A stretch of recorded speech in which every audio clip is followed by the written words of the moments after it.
va pas trop se focaliser sur les prix immobiliers, mais plutôt sur l'efficacité et l'efficience dans le développement et l'installation d'un système expert. Voici mon plan de présentation. Nous allons parler des intervenants, de Inextech et de ses partenaires, l'enjeu, la solution qu'il faut proposer, et ensuite comment on va passer de l'efficacité à l'efficience et notre conclusion.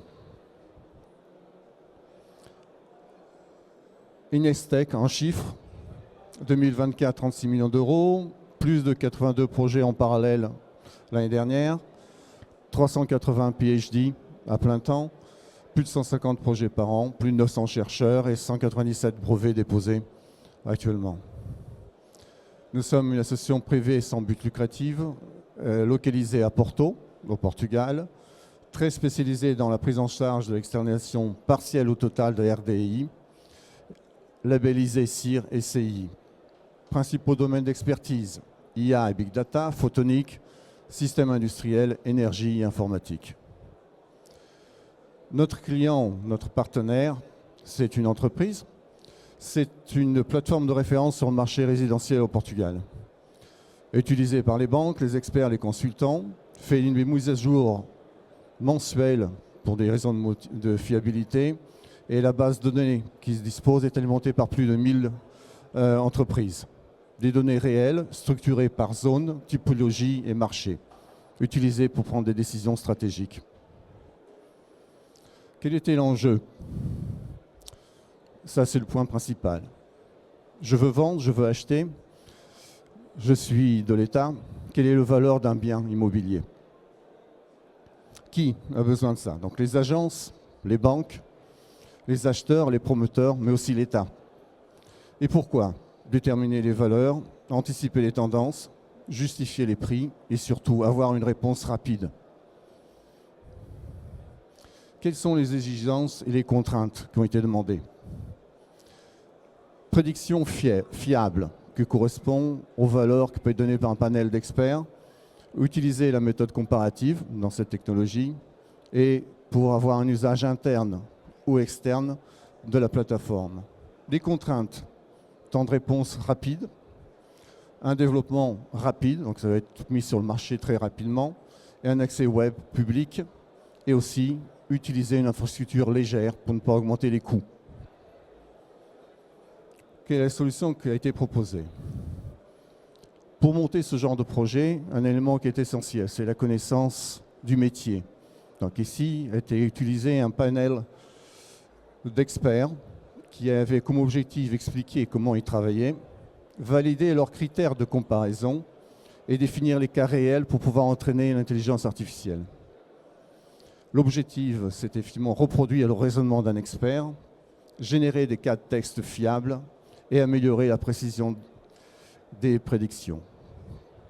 Objectif final, une intelligence artificielle aussi fiable qu'un expert mais en temps réel. Quelle est l'architecture base de ce projet? Vous utilisez la plateforme, 5 bases de données qui existent chez Cofinancial Immobiliare, les données macroéconomiques, l'inflation, la richesse de la zone, les salaires moyens, les données géospatiales des propriétés, la description des propriétés, les transactions, combien ça a été proposé à la vente, combien ça a été acheté réellement, et les photos des propriétés. Deux algorithmes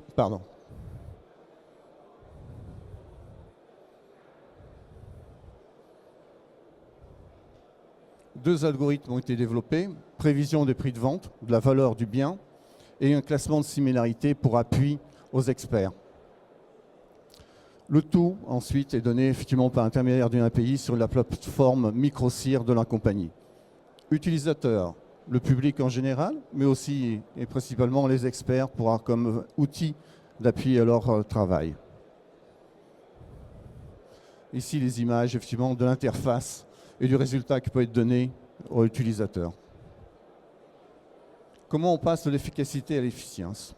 Regardons au niveau de R&D, effectivement, les défis à répondre. Solution efficace à moindre coût. Réduire la période de développement. Application web en réponse pratiquement en temps réel. réduire les coûts d'infrastructure et surtout réduire la consommation computationnelle. Au niveau de RT, comment on passe de l'efficacité à l'efficience? Au niveau de la recherche d'efficacité, c'est l'objectif principal dans tous les défis, les meilleurs algorithmes et la meilleure solution finale. Donc, une solution finale peut être constituée par différents algorithmes. L'efficience, c'est maintenir l'objectif de l'efficacité, mais réduire le temps de développement, réduire le temps d'exécution et réduire les besoins d'infrastructure. Ensuite, effectivement, chez le client, il y a ce qu'on appelle les ajustements finaux. Prenons un exemple que nous connaissons malheureusement, c'est je peux détruire un tank avec un missile, ou je peux faire comme ont fait les Ukrainiens, utiliser des systèmes beaucoup plus légers. Ça, c'est un exemple d'efficacité et d'efficience. Résultat est le même, le coût est complètement différent. La recherche d'efficacité et de l'efficience, effectivement, c'est trouver la meilleure solution. Il y a deux pas possibles. J'arrive, je peux atteindre l'objectif. C'est très bien, mais c'est lent. Ou je suis habitué et j'obtiens beaucoup plus rapidement le résultat. C'est ce que l'on cherche, essentiellement. Comment on peut évoluer cette méthodologie dans la recherche et développement? La méthodologie usuelle, c'est benchmarking de différents algorithmes, et je les fais marcher pour voir ce que ça va donner. Et le meilleur algorithme, ou la combinaison de différents algorithmes, va me donner ma solution finale. Et chacun est entraîné avec le maximum de données disponibles.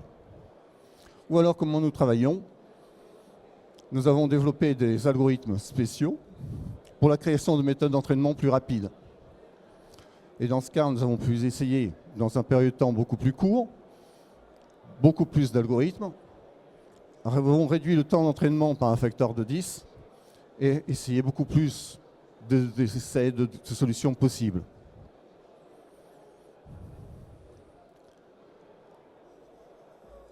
Ça, c'était finalement la partie R&D. Mais ensuite, il y a de nouveau des contraintes. J'ai ma meilleure solution, je dois avoir une meilleure production. Donc, effectivement, temps de réponse plus courte et réduire les coûts d'infrastructure. Là, c'est déjà un travail beaucoup plus d'ingénierie où je dois, effectivement, optimiser le code par une compilation native ou optimisation algorithmique, ou utiliser le traitement, le calcul parallèle ou distillation de modèles. D'autres technologies qui ont été utilisées. En termes de conclusion, et très rapidement, ce qui a différencié ces solutions et ces implantations, c'est une approche centrée sur l'efficience dès la conception, avec une précision équivalente à un expert humain, mais plus rapide et scalable, un classement intelligent, permis d'avoir un système en ligne, donc un temps de réponse inférieur à 2 secondes, un système fonctionnel sans besoin d'augmenter l'infrastructure existante chez le client et la création d'une nouvelle ligne de recherche pour l'entraînement rapide. Ça, ce sont les grandes leçons qui ont été retirées effectivement de ce projet et de ce contrat. Ce projet a été réalisé dans un temps de 6 mois, 2 mois pour la période de recherche et développement et 4 mois pour l'optimisation de l'infrastructure chez le client. C'est donc effectivement un projet très court, très rapide et qui actuellement, dès octobre, peut être utilisé par les clients potentiels de cette entreprise. Je vous remercie.